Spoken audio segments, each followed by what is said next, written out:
सत्या देवी case में supreme court का बड़ा आदेश। क्या अब हिमाचल के सभी क्लास 4 कर्मचारियों की रिटायरमेंट 60 साल में होगी?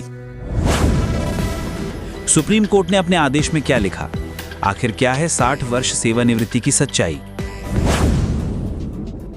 नमस्कार दोस्तों, आप देख रहे हैं डिजी हिमाचल। पिछले कुछ दिनों से हिमाचल प्रदेश के कर्मचारियों के बीच एक ही खबर सबसे ज्यादा चर्चा में है। सोशल मीडिया पर लगातार पोस्ट वायरल हो रही हैं कि सुप्रीम कोर्ट ने 60 साल की रिटायरमेंट पर अंतिम मुहर लगा दी है। अब सभी क्लास 4 कर्मचारी 60 वर्ष में ही रिटायर होंगे और सरकार का केस पूरी तरह खत्म हो गया है। लेकिन सवाल ये है कि क्या वास्तव में सुप्रीम कोर्ट ने ऐसा कहा है? क्या एसएलपी खारिज होने का मतलब यही है कि अब पूरे हिमाचल में सभी चतुर्थ श्रेणी कर्मचारियों की रिटायरमेंट आयु हमेशा के लिए 60 वर्ष हो गई? या फिर सुप्रीम कोर्ट के आदेश में कुछ ऐसी बातें भी लिखी हैं जिन्हें बहुत कम लोग बता रहे हैं? किसी भी कोर्ट के आदेश को केवल एक लाइन पढ़कर समझना सही नहीं होता है। पूरा आदेश पढ़ना और उसके कानूनी अर्थ को समझना बेहद जरूरी होता है। आज की इस वीडियो में हम आपको सुप्रीम कोर्ट के पूरे आदेश का फैक्ट बेस्ड विश्लेषण दिखाएंगे। हम बताएंगे कि अदालत ने क्या कहा, क्या नहीं कहा, सरकार ने क्या दलील दी, सत्या देवी को क्या राहत मिली और सबसे महत्वपूर्ण बात, क्या ये फैसला बाकी कर्मचारियों पर स्वतः लागू होता है या नहीं। इसलिए वीडियो को अंत तक जरूर देखें, क्योंकि बीच में एक ऐसा महत्वपूर्ण बिंदु है जिसे समझे बिना इस पूरे फैसले का सही अर्थ निकालना संभव नहीं है। तो चलिए शुरू करते हैं आज की सबसे 13 जुलाई 2026 को सुप्रीम कोर्ट की 2 सदस्यीय पीठ ने state of Himachal Pradesh versus Satya Devi मामले में राज्य सरकार की विशेष अनुमति याचिका एसएलपी पर सुनवाई की। कोर्ट ने ये एसएलपी खारिज कर दी, लेकिन इस आदेश में कुछ महत्वपूर्ण बातें कही गई हैं जिन्हें समझना बेहद जरूरी है। पहला बड़ा तथ्य, सुप्रीम कोर्ट ने रिकॉर्ड पर माना कि सत्या देवी को 60 वर्ष तक सेवा करने की अनुमति दी जा चुकी थी और उनके सभी सेवानिवृत्ति लाभ भी 60 वर्ष की आयु मानकर जारी कर दिए गए हैं। यानी इस मामले में सत्या देवी को पूरा लाभ मिल चुका था। दूसरा बड़ा तथ्य, इसके बाद सुप्रीम कोर्ट ने कहा कि अब इस एसएलपी को लंबित रखने का कोई कारण नहीं है और इसलिए इसे खारिज किया जाता है। लेकिन यही सबसे महत्वपूर्ण बात आती है। तीसरा और सबसे महत्वपूर्ण तथ्य, कोर्ट ने साफ लिखा कि वह इस मामले में यह राय नहीं दे रहा कि हिमाचल सरकार द्वारा रिटायरमेंट आयु 60 से 58 वर्ष करना कानूनी था या नहीं।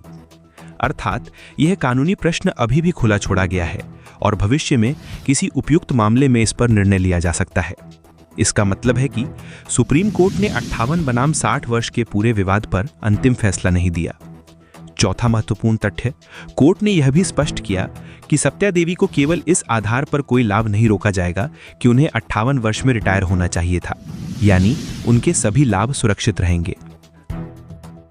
सुनवाई के दौरान हिमाचल सरकार के महाधिवक्ता ने अदालत से अनुरोध किया कि हाईकोर्ट का फैसला दूसरे मामलों में मिसाल प्रीसिडेंट न माना जाए, क्योंकि इसी आधार पर बड़ी संख्या में अन्य याचिकाएं निपटाई जा रही हैं।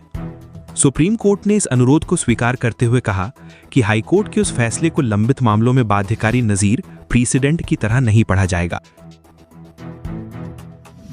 अब सबसे बड़ा सवाल, क्या सभी क्लास 4 कर्मचारियों की रिटायरमेंट अब 60 साल हो गई? उत्तर है, इस आदेश से ऐसा स्वतः नहीं कहा जा सकता, क्योंकि सुप्रीम कोर्ट ने सत्या देवी को राहत बरकरार रखी, सरकार की एसएलपी खारिज की, लेकिन 58 और 60 वर्ष के कानूनी विवाद पर अंतिम निर्णय नहीं दिया। साथ ही हाई कोर्ट के फैसले को लंबित मामलों में स्वतः लागू होने वाली नजीर भी नहीं माना। क्या है इस मामले की पृष्ठभूमि?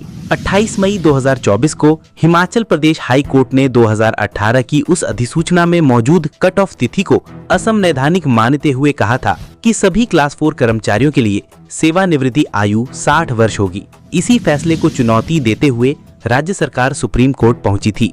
इस आदेश से सत्या देवी का लाभ सुरक्षित है और सरकार की एसएलपी समाप्त हो गई है।